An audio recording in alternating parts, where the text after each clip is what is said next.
Bonjour et bienvenue à une nouvelle capsule éthérique de Montréal Hanté. Je suis votre hôte, Dr Mab, et cette semaine, nous vous parlons du canal de la Chine.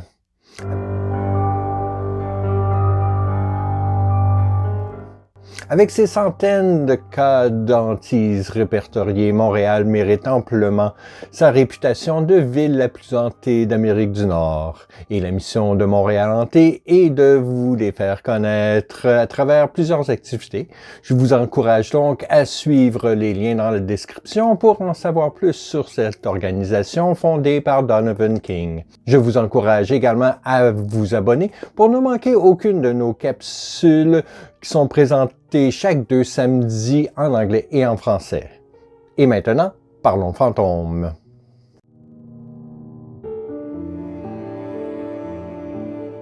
Vous le savez peut-être pas, mais le canal de la Chine est un des endroits les plus hantés de Montréal. Le jour, ses rives sont remplies de cyclistes, promeneurs, pique-niqueurs ou de gens qui se font bronzer. Mais la nuit, c'est une toute autre histoire. La voie navigable polluée est un endroit sombre, sinistre et désolé, rempli de toutes sortes d'activités paranormales. Depuis l'ouverture officielle du canal en 1825, des centaines de personnes se sont noyées dans ces eaux ténébreuses. Suicides, meurtres, nageurs infortunés et accidents industriels. Un bon nombre des vieux bâtiments qui bordent ces rives polluées ont été convertis en condominiums, et ceux-ci semblent hantés. Aussi, des navires fantômes ont été aperçus sur les eaux du canal, leur origine et destination inconnue. Il y a aussi d'innombrables corps enterrés le long du canal, principalement victimes de la grande famine irlandaise de 1847.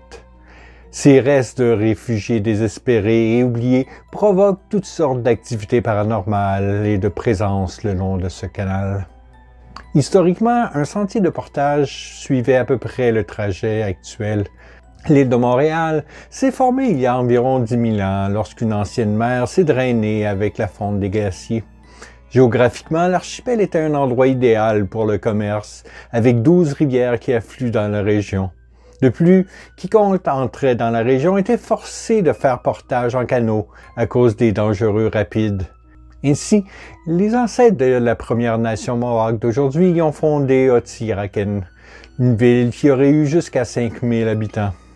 Selon le docteur Michael Dockstader, né Mohawk et spécialiste du savoir oral autochtone, l'île était une sorte de centre métropolitain commercial. Les Algonquins descendaient la rivière des Outaouais, d'autres venaient des terres Inuits en suivant le Saint-Laurent, puis il y avait divers groupes linguistiques iroquois qui y convergeaient. Le sentier de portage suivait une petite rivière qui menait à un petit lac dont les rives étaient cultivées par les ancêtres de la Première Nation Mohawk avant l'arrivée des colons français. Ceux-ci nommeront plus tard la rivière Saint-Pierre et le petit lac aux Outres. Il existe plusieurs hypothèses sur l'origine de ce nom. Étant donné que la loutre a une apparence semblable à celle du castor, il est possible que les colons français l'aient nommé ainsi par erreur en se trompant d'animal, comme le lac abritait une grande population de castors au 16e siècle. Une autre hypothèse veut que les Autochtones aient donné ce nom au lac en raison de sa forme. On disait aussi que le lac aux loutres symbolisait le bébé qui dormait dans le ventre de la mère castor, ce qui faisait référence à l'île de Montréal actuelle. Le 24 juillet 1534, Jacques Cartier plante une croix en Gaspésie au nom du roi de France qui désire s'approprier du territoire en vertu de la doctrine catholique de Terra Nullius. Ainsi commence la colonisation française. Ceci qui s'accompagne d'épidémies mortelles, comme la variole, qui n'avait jamais été connue auparavant par les peuples autochtones. Les Français ont aussi commencé à former des alliances militaires avec diverses Premières Nations. Les habitants de l'île se sont déplacés plus au sud dans un territoire Mohawk pour essayer d'éviter les maladies et la guerre et pour élaborer des stratégies. Entre-temps, en Paris, en 1639, des zélotes catholiques fondent la Société de Notre-Dame de Montréal pour la conversion des sauvages de la Nouvelle-France. L'un d'eux affirme que Dieu lui avait rendu visite lors d'un rêve et lui avait ordonné de le faire. L'organisation religieuse fonde la colonie de Ville-Marie en 1642, déclenchant une guerre complète et brutale qui durera jusqu'en 1701. Le canal actuel est situé sur un terrain que le roi de France aurait concédé à l'ordre des Sulpiciens. À partir de 1689, le gouvernement colonial français et plusieurs autres groupes tentent de construire un canal qui permettrait aux navires de contourner les rapides dangereux. Les Sulpiciens François de Salignac-Fénélon et d'Ollier de Casson en sont les premiers planificateurs. La nécessité d'un canal est une préoccupation majeure depuis le début de la colonisation européenne, et les Sulpiciens prévoient de construire un canal entre Ville-Marie et le village de la Chine afin de relier les divers cours d'eau de la région. Ce village de la Chine a été nommé en 1667, apparemment pour se moquer de son propriétaire de l'époque, Cavalier de la Salle. Il était connu pour explorer l'intérieur du continent afin de trouver un passage vers l'Asie. Lorsqu'il revint bredouille, lui et ses hommes furent surnommés par moquerie les Chinois, et le nom a été adopté lors de la création de la paroisse des Saint-Anges de la Chine en 1678. Le canal, qui aurait été le premier en Amérique du Nord, n'a jamais été achevé par manque de fonds, bien que plusieurs grandes sections aient été creusées à partir de 1689. Après la conquête britannique de 1760, le canal connaît un regain d'intérêt. Finalement, en 1821, un budget est alloué et 200 terrassiers irlandais de Griffintown sont embauchés. Après 4 ans de travaux pénibles, le canal a été complété et ouvert au trafic maritime. Il ne faut pas longtemps, par contre, avant que le canal ne doive être creusé pour permettre le passage de navires plus lourds et pour que les industries situées sur ses rives exploitent l'énergie hydraulique. De nouveaux travaux commencent en 1843, mais des problèmes apparaissent immédiatement après que les travaux soient privatisés et que les ouvriers reçoivent une réduction de salaire d'1 shilling par jour, presque 30% de leur salaire. C'est la première grève de l'histoire du Canada, alors que les travailleurs cessent de creuser et demandent une augmentation salariale, tant sur le canal La Chine que sur celui de Beauharnois. À Beauharnois, les autorités sont appelées en renfort et 50 soldats du 74e régiment, sous les ordres du major Campbell, sont mobilisés. Le magistrat Laviolette ordonne aux ouvriers de se disperser et, lorsqu'ils refusent, ordonne « Major Campbell, feu !» Les soldats ont pointé leurs mousquets et ont tiré sur les foules de marins, provoquant une scène de panique. Au moins 6 travailleurs sont tués, 4 d'entre eux atteints dans le dos alors qu'ils fuyaient. Un prêtre qui était sur les lieux, le père Falvey, a maudit le magistrat, le traitant de lâche et d'assassin. Cependant, une enquête a par la suite innocenté le gouvernement, déclarant qu'il s'agissait d'un cas d'homicide justifiable. Ce fut un des moments les plus sombres de l'histoire du canal. Dès 1850, de nombreuses usines se développent le long des rives. Avec l'agrandissement du canal et sa puissance hydraulique abondante, d'immenses fonderies et fabriques sont construites, leurs cheminées dégageant des nuages noirs et nocifs. De gigantesques navires s'amarrent fréquemment pour charger et décharger des marchandises, et la région est bientôt connue comme le berceau de l'industrialisation du Canada. Les habitants des quartiers ouvriers comme Griffintown travaillaient dans ces usines, souvent 14 heures par jour, 6 jours semaine, dans des conditions éreintantes. On y trouve également femmes et enfants, dont certains n'avaient que 6 ans, lesquels gagnent évidemment beaucoup moins d'argent qu'un homme pour le même travail. En l'absence totale de normes environnementales, le canal La Chine et ses rives sont rapidement et sévèrement pollués par des produits chimiques et des métaux dangereux comme le chrome, le plomb, le zinc, le cuivre et le mercure. Cette tendance se poursuit jusqu'aux années 1950. L'expansion du port et l'ouverture de la voie maritime du Saint-Laurent en 1959 rendent le canal La Chine obsolète. Les usines commencent à fermer leurs portes et plus de 20 000 personnes perdent leur emploi. Le quartier se vide à mesure que les gens partent à la recherche de meilleures occasions. Le canal est négligé et à un moment, l'entrée a servi de décharge pour les débris de la construction du métro, le fermant à la navigation.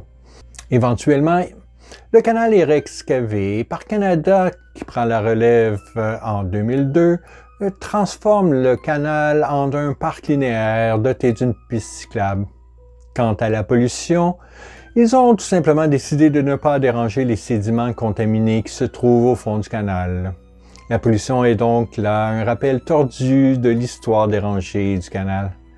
Aujourd'hui, celui-ci abrite des fantômes et de l'activité paranormale de toutes sortes le long de ses 14 km et demi, tant dans les eaux sombres que le long de ses rives. Pour commencer par l'eau elle-même, on signale des bateaux fantômes qui circulent sur la voie et les esprits de dizaines de personnes qui se sont noyées dans le canal. L'auteur de Coolopolis, Christian Gravenor, a fait des recherches sur certaines de ces noyades dans son blog. Il raconte que les eaux n'ont pas épargné les enfants et les femmes âgées, car les gens de toutes sortes ont pris leur dernière respiration avant que leur corps ne soit recouvert dans des scènes macabres bien trop connues par les habitants de la ville.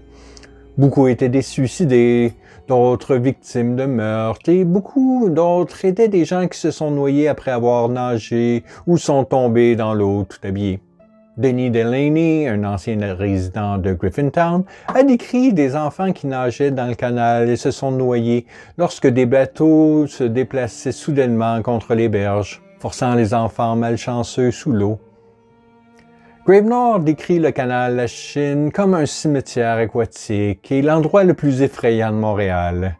Les esprits des noyés peuvent parfois être entendus et se manifestent par des éclaboussures inhabituelles, des eaux qui se déchaînent sans raison et des bruits de gargouillements qui émanent des profondeurs du canal. Il y a également eu d'innombrables accidents le long du canal, ce qui fait que des fantômes demeurent dans les alentours de ces sites. Nous avons d'ailleurs mentionné le jeune Arthur Carr dans une autre capsule qui est mort en rentrant chez lui. L'un des bâtiments les plus réputés pour être hanté le long du canal Lachine est la raffinerie de sucre Redpath, qui, une fois abandonnée, a servi d'abri ou sans-abri. Selon le blog Narcity, la piste cyclable qui longe le canal passe devant plusieurs bâtiments hantés, comme l'ancienne usine Redpath. Un esprit errait avec la mission de déloger les sans-abri qui squattent les lieux en refroidissant l'air et en dégageant une odeur nauséabonde. Aujourd'hui, le Redpath est le site de condominium de luxe et on ne sait pas si ces activités paranormales s'y poursuivent pour les résidents plus aisés qui y vivent actuellement. D'autres bâtiments réputés hantés comprennent le silo numéro 5, le bâtiment de Belding Paul & Co. Limited, l'ancienne malterie et le musée de la fourrure de la Chine. Auparavant, le canal Lachine a été également sérieusement affecté par la famine irlandaise de 1847, ce qui avait entraîné de nombreuses autres activités paranormales. Parmi celles-ci, on compte un régiment de soldats fantomatiques qui a été repéré en train de défiler sur les rives à l'unisson avec leurs baïonnettes en l'air. À l'été 1847, Montréal était une ville de 50 000 habitants. En raison de la famine exacerbée par l'inaction coloniale britannique, Montréal a complètement été submergé par 75 000 réfugiés irlandais, dont la plupart ont fait la traversée dans des navires cercueils. Beaucoup souffraient de faim et du typhus, une maladie très contagieuse. En raison d'une pénurie de bateaux de canal, plusieurs réfugiés ont choisi de marcher le long du canal jusqu'à la Chine. Selon les rapports, beaucoup d'entre eux sont morts sur les rives et ont été enterrés sur place dans des tombes non marquées. Malgré l'aide de diverses institutions religieuses et du maire John Easton Mills, le nombre de morts cette année-là est stupéfiant. Plus de 6 000 victimes irlandaises, près de 1 000 Montréalais, au moins 8 prêtres catholiques, 13 religieuses et 7 membres du clergé anglican ont également péri du typhus. Début novembre, le maire n'était plus vu en public et les citoyens ont commencé à se demander ce qui lui était arrivé. Il est décédé du typhus le 12 novembre à l'âge de 54 ans.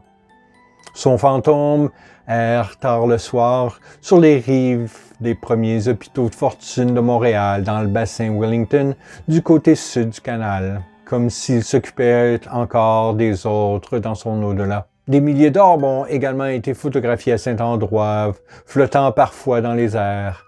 Un résident local est entré en transe et les orbes lui sont apparus. Il avait l'impression que les morts gémissaient. Ce qui n'est pas surprenant étant donné que le site contient également le premier cimetière de la famine irlandaise dont nous avons parlé il y a quelques mois. Le canal de la Chine est effectivement une voie navigable très hantée.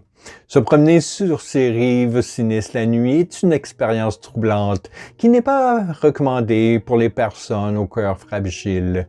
Il est conseillé d'y aller par deux ou en groupe, car on ne sait jamais ce qui se cache dans les eaux sombres, les vieilles usines ou le rivage hanté du canal de la Chine. Et vous, avez-vous déjà fait des promenades nocturnes sur les rives du canal de la Chine? Si oui, n'hésitez pas à nous en faire part dans les commentaires. N'hésitez pas non plus à aimer la vidéo, vous abonner et activer les notifications pour ne manquer aucune de nos capsules. D'ici la prochaine capsule, je vous souhaite un bon 2 semaines et gardez l'œil ouvert. On ne sait pas quel fantôme rôde à Montréal.